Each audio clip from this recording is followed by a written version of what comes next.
हर बार की तरह पांचवें दिन फिर से राजा भोज सिंहासन पर बैठने के लिए उस ताकत से आगे बढ़े।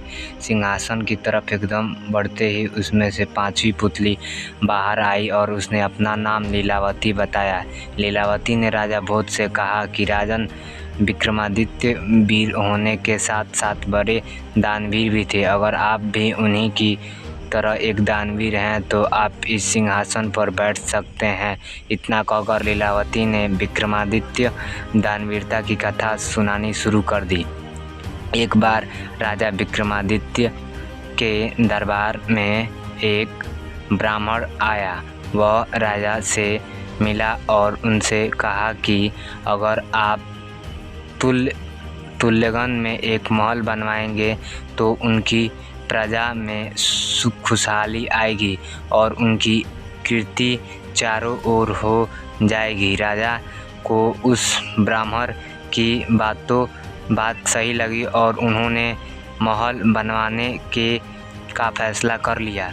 हीरे जवाहरात, सोने, चांदी और मोती से उन्होंने एक भव्य महल का निर्माण करवाया। महल तैयार होने के बाद राजा का पूरा परिवार, उनके रिश्तेदार और प्रजा उस महल को देखने के लिए आई।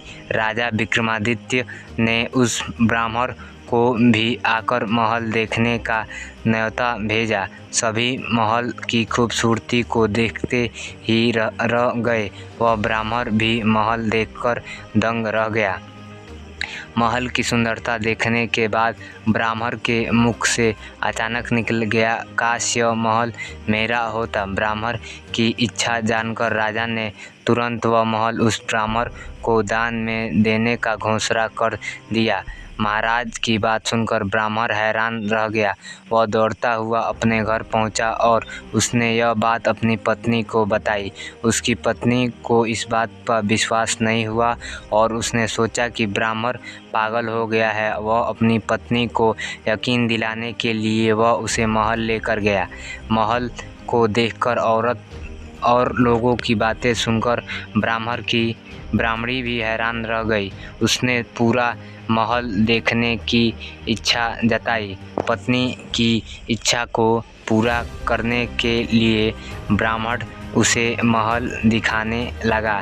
महल इतना बड़ा था कि देखते ही देखते रात हो गई और वो दोनों बहुत थक गए। थकान की वजह से दोनों महल के ही एक कमरे में सो गए। आधी रात को कुछ आवाज़ें आने लगी तो उन दोनों की नींद खुल गई। महल में भीनी भीनी खुशबू आ रही थी और ठंडी हवा चल रही थी। उसी समय उनका पूरा कमरा रोशनी से भर गया और फिर उन्होंने एक महिला की आवाज़ सुनी। उनकी आवाज़ सुनकर दोनों को ऐसा लगा जैसे माँ लक्ष्मी धरती पर आ गई हों।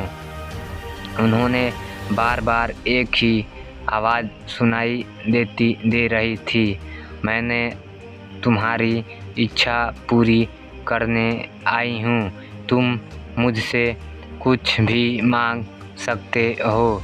यह आवाज़ सुनकर वो दोनों डर गए। माँ लक्ष्मी ने अपनी बात 3 बार दोहराई, लेकिन इन दोनों ने कुछ नहीं मांगा तो वो वहाँ से चली गई। इसके बाद ब्राह्मणी बोली, जरूर इस महल में भूतों का साया है, तभी राजा ने हमें यह महल दान में दिया है। तुम कल ही जाकर उनसे कहो कि हमें यह महल नहीं चाहिए, हम अपनी कुटिया में ही ठीक हैं, वहाँ कम से कम हम चैन से सो तो पाते थे। ब्राह्मण को अपनी पत्नी की बात बिल्कुल सही लगी और वह किसी तरह महल से रात काटकर दोनों सुबह वापस अपनी कुटिया में चले गए। हाथ मुंह धोकर ब्राह्मण तुरंत राजा विक्रमादित्य के पास पहुंचा और कहा कि महाराज, महल वापस ले लीजिए, हम इतने भव्य महल में नहीं रह सकते। इस पर राजा ने कहा, हे ब्राह्मण देव, जो महल मैंने आपको दान में दिया है उसे मैं वापस कैसे ले सकता हूँ। ब्राह्मण ने राजा की एक बात नहीं सुनी और बार बार उनसे महल वापस लेने का कहने लगा। ब्राह्मण की जिद को देखते हुए राजा विक्रमादित्य ने कहा कि वह उसे महल को उनके वापस नहीं ले लेंगे, लेकिन खरीद सकते हैं। ब्राह्मण ने राजा की बात मान ली। विक्रमादित्य ने महल का उचित मूल्य देकर ब्राह्मण से वह महल खरीद लिया और अपने पूरे परिवार को साथ नए महल में रहने आ गए।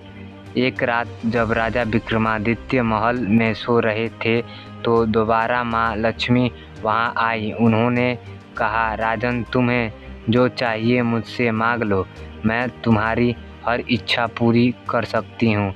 इस बार राजा ने कहा, माँ, आपके आशीर्वाद से मेरे पास सब कुछ है, मुझे अपने लिए कुछ भी नहीं चाहिए। हाँ, अगर आप कुछ देना ही चाहती हैं तो मेरे पूरी प्रजा पर धन की वर्षा कर दीजिए। ऐसा होने पर मेरी पूरी प्रजा संपन्न हो जाएगी। राजा की इच्छा जानकर माँ लक्ष्मी ने पूरी रात पर धन की वर्षा कर दी। सुबह उठकर जब लोगों ने इतना धन देखा तो वो सारा धन राजा विक्रमादित्य को सौंपने के लिए महल आ गए। राजा ने प्रजा के लिए प्यार को देखकर उन्हें बताया कि यह सारा धन उनकी प्रजा के लिए ही, इसी वजह से सब अपने अपने हिस्से धन अपने पास ही रखें। उनकी बात सुनते ही पूरी जनता प्रसन्न हो गई और राजा की जय जयकार करने लगी। इतनी कहानी सुनाते ही पांचवी पुतली वहाँ से उड़ गई। कहानी से सीख, हमें हमेशा अपना दिल बड़ा रखना चाहिए। खुद के पास अगर सब कुछ हो तो दूसरों की भलाई के बारे में सोचना चाहिए।